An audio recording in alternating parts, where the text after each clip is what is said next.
côté. Abeli, bon, moi, on a un hôpital. On a un bel film dans mon année. Il y a pas mon fils. Bon, on a un donc, tu as vu les produits sur le stand de Bosalia Tcheko. Bandoki. Non, non, non. Merci beaucoup. Non, en tout cas, je suis déçu.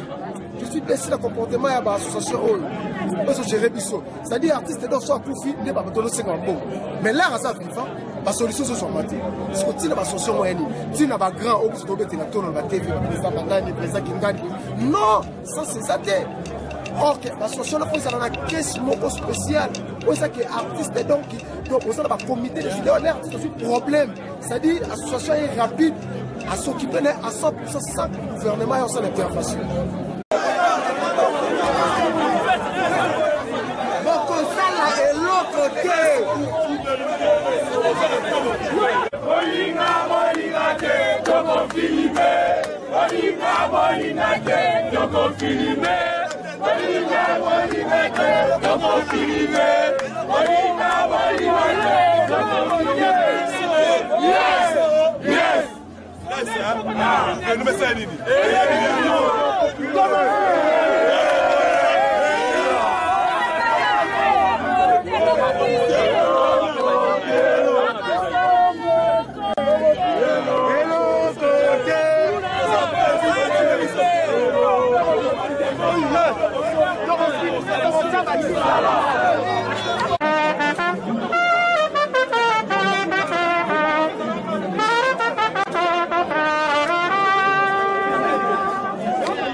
Bien, d'accord, moi je suis aussi.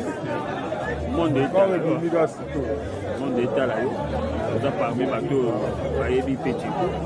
parmi les bateaux, temps est belé.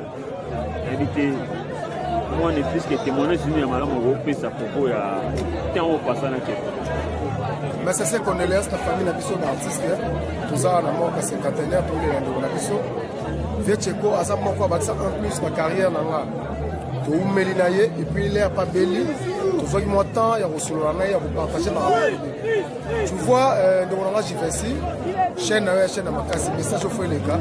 Ça s'achante. On est, et là, c'est là que l'artiste n'est pas coffre, et ça, l'association, je gérer des artistes, c'est-à-dire, tu vois, Koufi. Si tu as l'association, on a un banini pour un œuvre, oyatiki. Bénéfice dans les années. L'air à Koufi, c'est-à-dire que tu as un banc pour pousser la bakondi. Question dans les bakondi, il faut pas tout la association de pousser la bakondi. Pas tout la bango pour eux. Mouta Koufi, oui. Torosali Sabino, oui. Mais œuvre oyatiki, bénéfice dans les années. Bénéfice dans les années. On a là, dans ce cas d'instance compétent, va suspendre toutes les associations qui ont géré l'artiste à Katakoumou.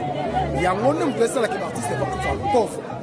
C'est-à-dire que c'est la rare artiste soit Koufi, n'est pas bien dit va passer les cotisations. Est-ce que ce qui est artiste à Koufi, c'est un faux, membre de notre cotisation? Non. Et c'est un faux, l'association faut caisser ça. C'est-à-dire que c'est mal organisé. Ministère de la Culture est condamné par mini pourquoi? Parce que l'association tout le temps, ceux qui artistes à Koufi, on ne faut pas travailler en collaboration avec le ministère de la Culture. C'est-à-dire qu'on change le ministère de la Culture. Oui, le ministère de la Culture, c'est la base. Mais vite, c'est l'association, les années. Ah, ouais, tu sais quoi, Koufi, le ministère de la Culture, ailleurs, mais il n'y a pas d'ailleurs. C'est grave, ils sont partis sur le coup pauvre. Chaque émission dans ça, on a un chef de l'État pour remettre un projet au pour les artistes et comédiens sur le Congo. Et ça que le projet, on a sorti le président de la République activé en gros. Je te dis, mon frère, artiste est monté en pauvre de génération en génération. Mais pourquoi pas projet nous en avons au président de NTP? Parce qu'il y a plusieurs des associations à Congo. Tous en associé à Maman de Santo, tous en associé à président Massoumou, plusieurs des associations. Ce qu'on a, il a produit pour s'adhérer au WAPI. C'est-à-dire qu'on a déjà tout ça mal organisé. Non, c'est Bango tout pas mal organisé. C'est Bango tout pas mal organisé. Bango tout pas mal organisé. Il y a une association qui est crédible dans la Congo. Et ça, impossible. Donc, Bango tout pas mal organisé. Maintenant, association il y a biso to robete la ngoto na kata Congo et so aider artistes de ça yo moko monite là ba otanga discours réaction publique a bini banda tchekwa beli tout le monde a ta démarche de mon côté, je l'ai ta fisaki. Mais Tcheko, on a dit que Tcheko a mis au hôpital, on a dit que sa publicité, moi j'ai un bon mot, à ça va traiter tout le non, à tout ça qui mobilise la carte de l'association. La carte de NTP, ça qui chargé à protocole. Ça qui chargé à protocole. Mais si à Bélé à 8 ans, bah tu vas battre, bah Taliban n'est pas informé par continent. Non. Mais comment maintenant on dépêche bandits de commune à bord il y a toujours des désordres, familles au Boya. Non, c'est-à-dire, moi je suis metteur en scène. Nous avons contrôlé juste ma réaction, il y a public, il y a ma femme. Ma réaction, on a contrôlé par rapport à ma réaction, non. L'artiste n'est pas là pour filmer. Pourquoi? Là, tu vois, je suis là, à mon intervention avec mon côté. C'est-à-dire, sans, il y a pour filmer, sans, il y a interview, sans, il y a pour faire ça, discours pour la Tchéco, et ça, dans le sens T. Parce que, à Béli, partout, il y a des gens qui ont besoin de former l'association qui est Tchéco, sa maladie. On a solo l'électro, ça vie à contribuer la carrière n'a autre solo les places ça l'association a fait écoufa faut écoufa l'association moi côté ça crédible la carte Congo faut écoufa il y a un ancien chef de l'État c'est lui le commandant suprême mais sans compétent pas suspendre l'association gérée par l'artiste il y a un toujours rendre l'artiste pauvre parce que ça mal organisé c'est-à-dire c'est la montée à Koufa pour passer dans la contribution non merci beaucoup. Non, en tout cas, je suis déçu. Je suis déçu du comportement de l'association. C'est-à-dire, artistes dans son coup, il n'est pas besoin de se bon. Mais là, ça FIFA, la solution c'est son matin. Parce que tu n'as pas solution moyenne. Tu n'as pas grand, tu dois mettre la tour dans la TV, le président Banane, le président Kingani. Non, ça c'est ça. Or, l'association a fait une caisse spéciale. Pour ça que l'artiste donc, pour ça, le comité de vidéo, l'artiste a un problème. C'est-à-dire, l'association est rapide. À s'occuper à 100% sans gouvernement et on s'en est facile. Mais si tu ne pas compte, pas compte, ça va pas bien absolument mandat pour pas bien absolument mandat pour merci. Il y a une réaction publique, balancer le micro, il y a une réaction publique. Merci vraiment.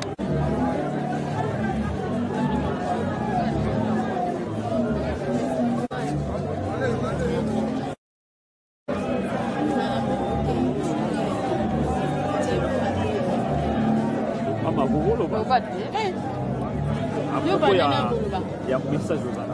Il bien que tu vois bien les baillis. Ça va vraiment risquer. Bastar à moi à Wapi. Bon, vous allez appeler comme les mois et pémélé bon là. Bon, va fou à Bilo. Bon, dans la côté. Appelez bon moi à l'hôpital. Tu n'as pas un bel film dans mon année. Ah, il va m'occuper. Bon, Bilo, on a fait ma confiance. D'autres amis ne viennent pas produire ce beau stand et vous allez à Tchéco. Bandoki.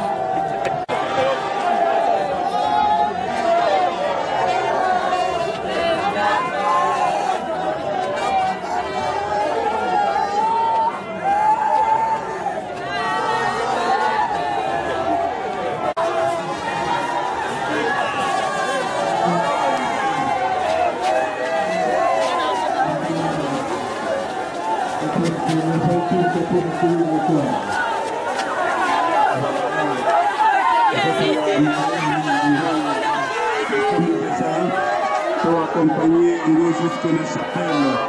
Merci beaucoup. Nous demandons aux journalistes, aux caméramans,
Exaltation à Bishon à Job, chapitre 14, verset 1.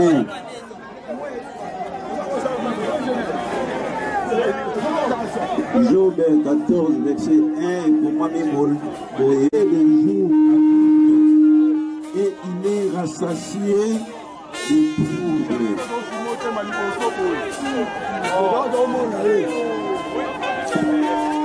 Ma caméraman, tout ça en ordre s'il vous plaît. Tout évacuer pelouse synthétique s'il vous plaît. Ma caméraman, vous tout travailler en ordre.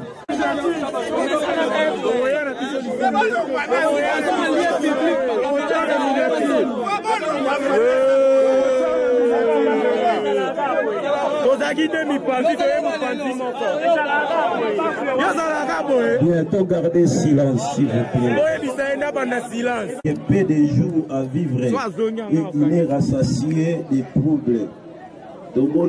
Merci Seigneur. Naoyo sili kosala ejaili loba na yo loba ute bandeli mota uta na mabele mpe akojonga na mabele nfu nyonso ebanda malamu mpe suka malamu obondeli bo bien toyoki liloba na nzambe elobi mpe bomoi na ye ezali awa moto nyonso aba éternellement na mokili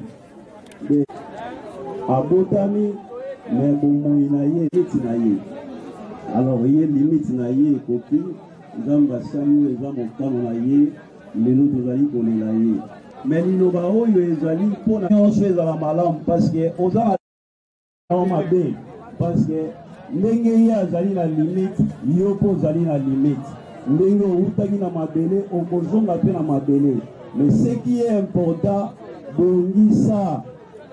bongisa nzela na yo ezali liloba oyo nzambe aloba uta ebandi azala na position ya malamu kuna akokende eza yango na ntina te ya kosala mabe na mokili. Merci. Est-ce qu'on peut applaudir pour funèbre la famille ici? On a envoyé une nièce, la nièce de l'illustre disparu, Gladys. L'oraison funèbre. Gladys.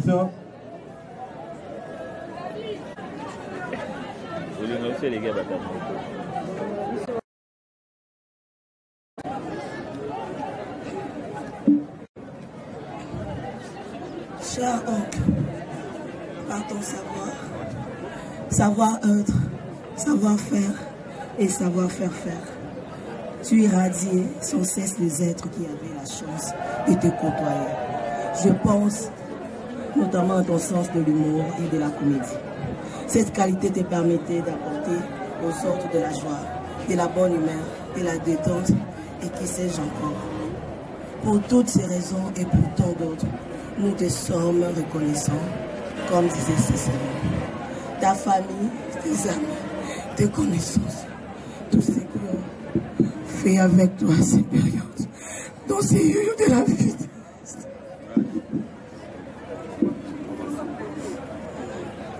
Mais aujourd'hui, une énorme perte et le vide que laisse ta disparition n'est pas près d'être comblé. Oui, je sais que l'on dit souvent par décision, Ou peut-être, est-ce que pour aller de l'avant, que les cimetières sont remplis de personnes indispensables? Et pourtant, tu étais réellement. D'ailleurs, nous tarderons malheureusement pas à nous apercevoir rapidement. C'est la fatigue qui traduit le mien, mon état d'esprit qui dit à ces lettres vous manquent. Et tout est de peuple.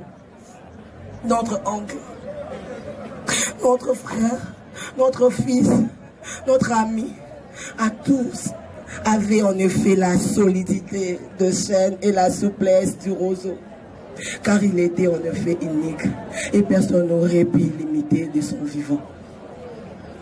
Cher oncle, la vérité de notre passage sur ces terres est que nul ne peut atteindre l'aube sans passer par le chemin de la nuit.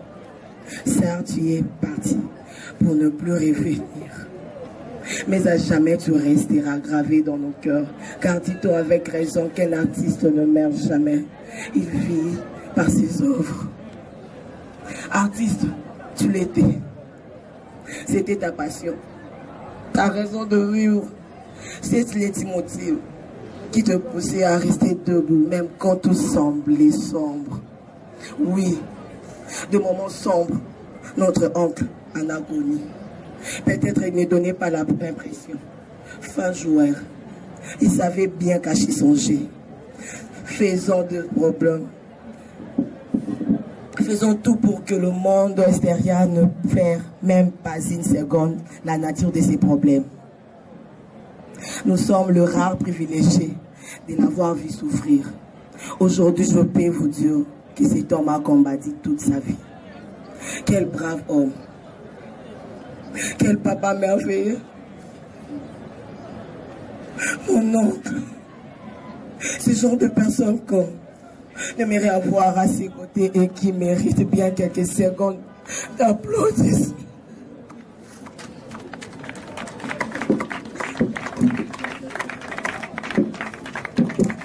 Dieu saura consoler nos cœurs et penser cette plaie.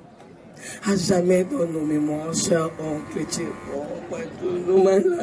Joseph. Et que la terre de nos ancêtres te soit douce et légère. Dors en paix. Tu le mérites, mais... Si on peut applaudir, ceux qui te vous mettez dans Nzambe Maboko.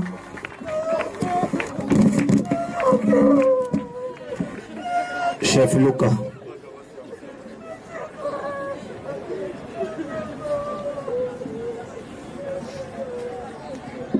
Voilà, c'est triste. Nous allons continuer, Monsieur Prosper, pour les mots de la famille. Monsieur Prosper.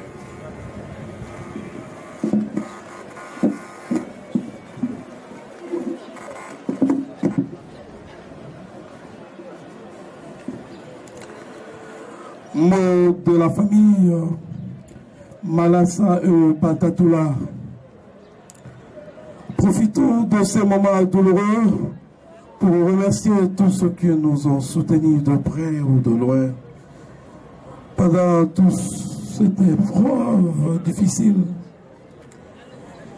Par vos gestes d'amour, de compassion et dans vos prières et particulièrement envers votre artiste Tcheko Matondo, de son vivant jusqu'à ces jours qui marquent son départ à la félicité éternelle. Que l'Éternel, notre Dieu, vous le retourne au centuple. Merci encore du fond de nos cœurs pour tout et nous vous serons toujours reconnaissants. Je vous remercie.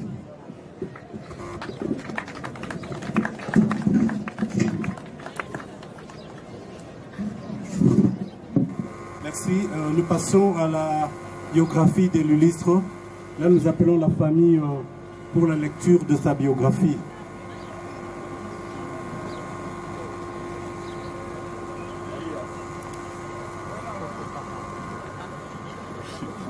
La famille pour la biographie. Ces jours, il est né au nom de Matondo Malassa Joseph, alias Tcheko pour les intimes.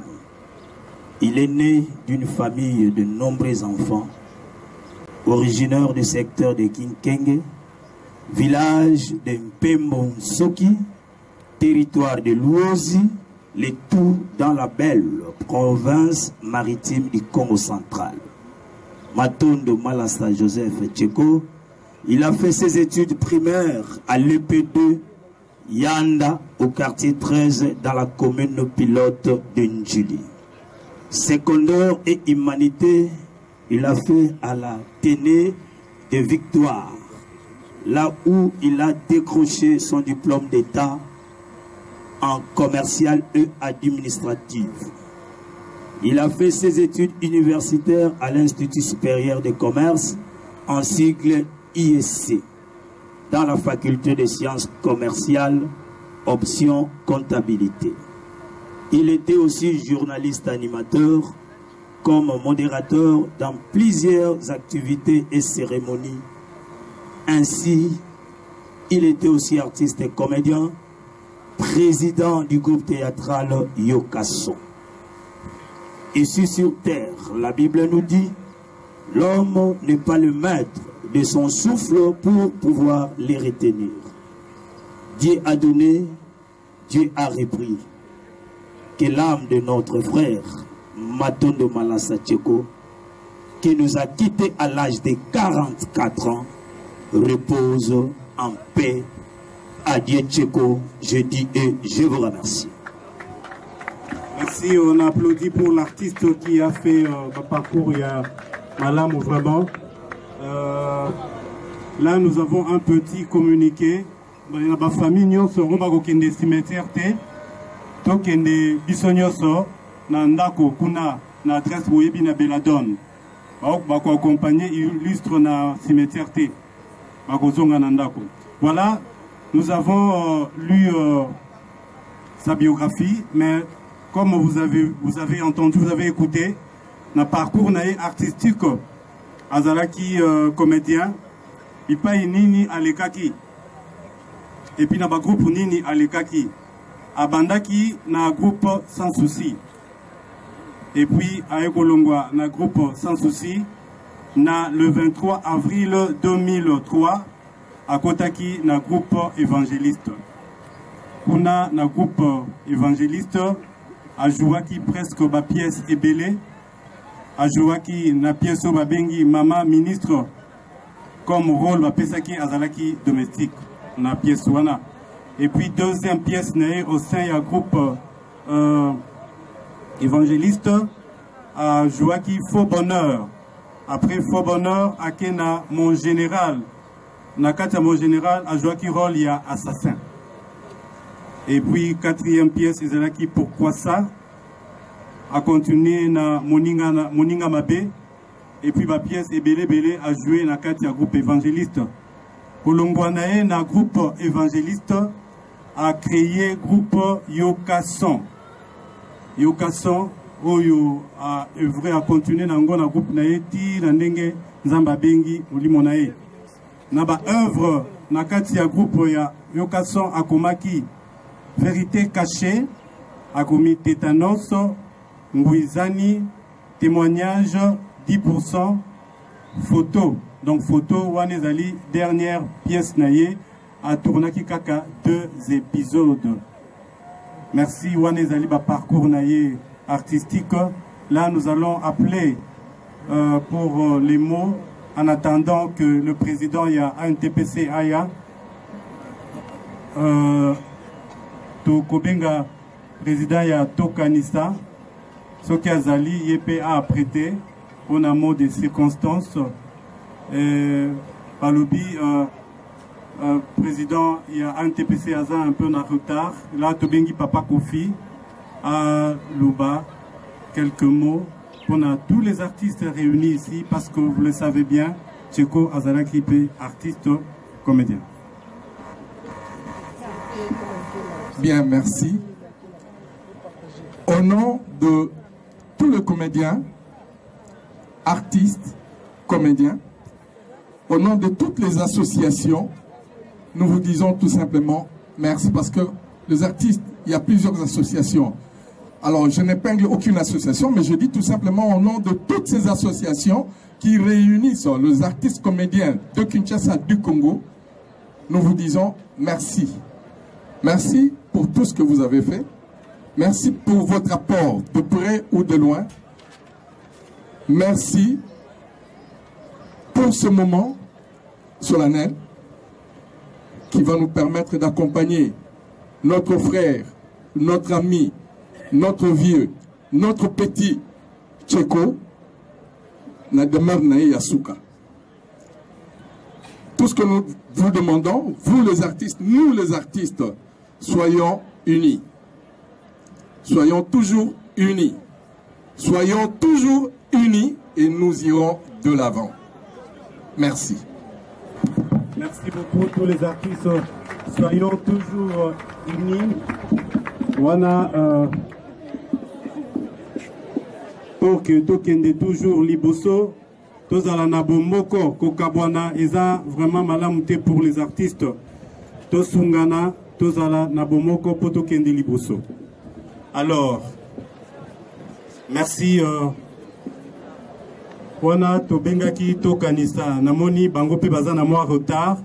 Tokanisa pe ezali organisation, ezali structure oyo Papa Tcheko na bomo inaye a œuvraki massivement na kati ya structure wana bango pe balobaki bakotika la simate bako mema nzoto ya moei ti bipayo tokendo kokunda ye bazalaki présent na ndako baza présent bipayo tolelaki ti sikoyo baza continuer toujours kozala pene pene pour que makambo nyonso eleka bien. Alors là nous allons demander, je vais vous demander tous les artistes qui êtes là toko telema pona tosala symbole moko oyo biso na bino toyebi soki tokoki kotelema biso nyonso tous les artistes par 1 2 3 bravo l'artiste Loboko Makasi Kona, celui qui a été un grand artiste, celui qui a été un grand artiste, le mot parole est partout dans le monde.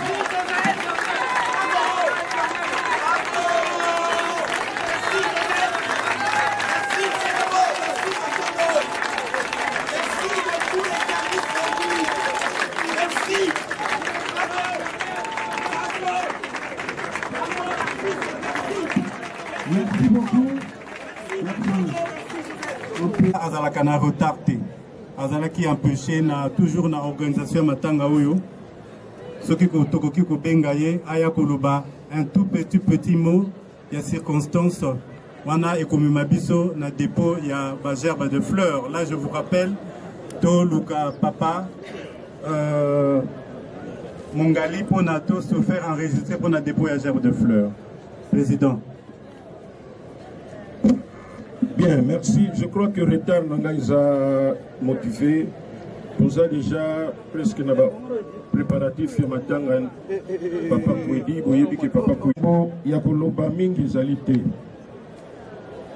Toyebi que ce que nous allions, c'est parce que nous avons affaire à un artiste comédien.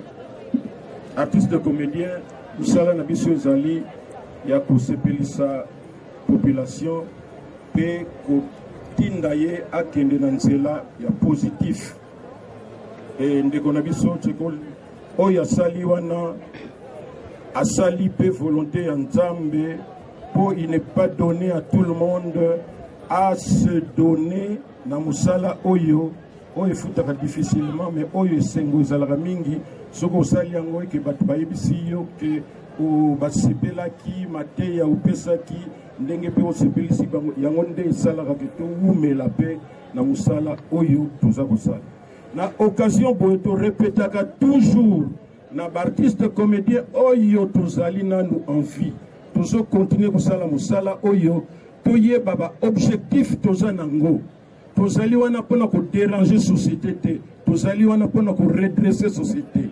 En 1983, tant que sali film La vie est belle, na Papa Wemba.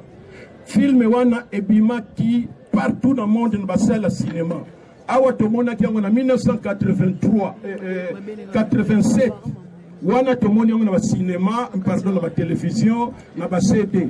Mais depuis 83, tout ça là qui en ce qui m'a soumou de prendre, pour ne prendre que mon exemple, ce qui n'a ça là qui biloko n'est pas porno, n'est pas qu'on a vu sur ça là presque un film à Sony. Qu'est-ce que j'allais devenir plusieurs années après? Pour wana biso do kansaka ba hotala ngokuna bana na bisote, ba bokilo na bisote, ba tata na bisote, bana na bisote. Qu'est-ce que j'allais devenir plusieurs années après?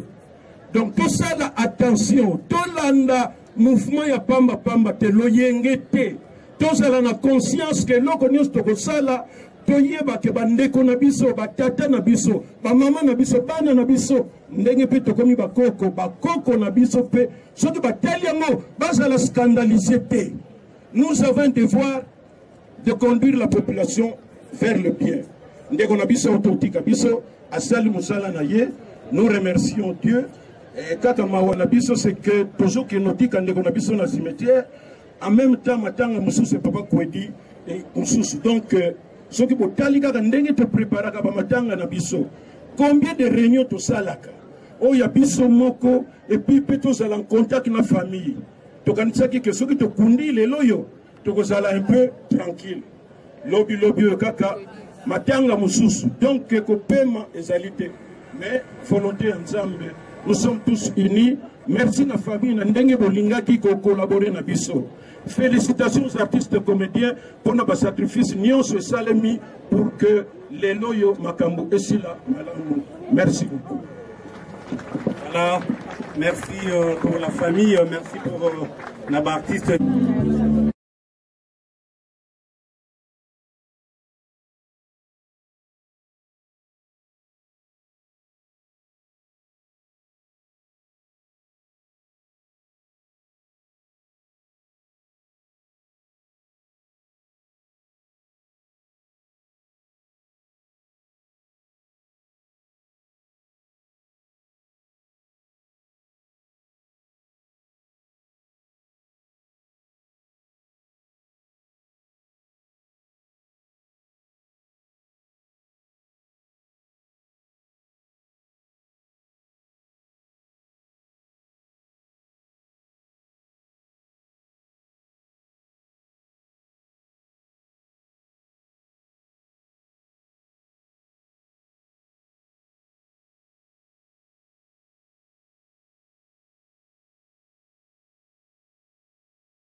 c'est de la nationale DJ Mizuki.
nyonso ezalaka te ate koyekone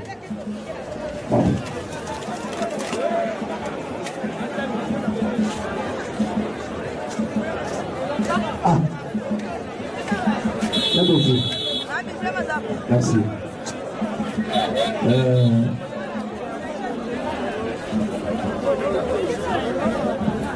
Président Julien.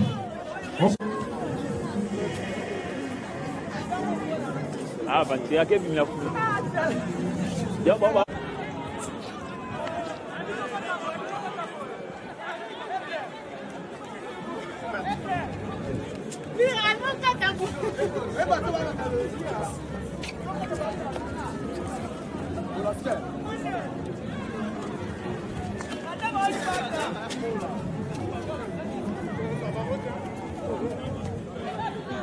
Okay.